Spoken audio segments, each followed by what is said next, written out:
سلام، حالا من اومدم یه آهنگ جدید خوندم بعد از مدت‌ها با دو تا از بهترین دوستام آرمان و امیر. ایشون هم که دارم فیلم میگن یا بهترین دوستام کارو نکرد. این آهنگ بیبی جونه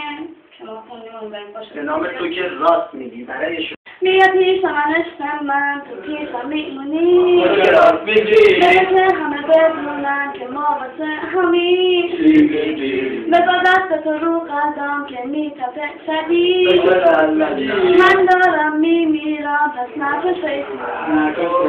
میاد پیش من تو کم کن تو دیگه این فاصله رو نه دیگه از پیش من تو با تو شدم هر روز و هستم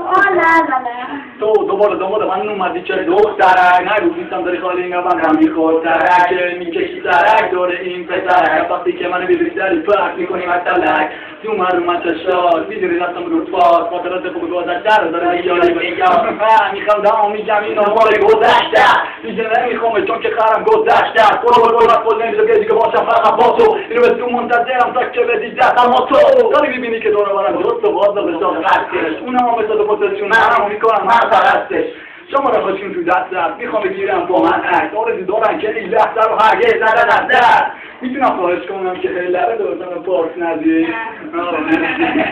تو که راست میگی دختر دورم زیاد بعدی بره خونه بیاد امین دختر گل گرفتی واسه کی تو شل نمیشم واسه تو جامپام گل کرده هر شب خول میشه مثلا هنگامو گوش نکن دست در نظر من اینجوری بیاد روستان دا پپی اگه که بمیشه واسه میجون مغرورم روز به روز مغرورتر میشم نکنی خودت تو یه وقت در کوپ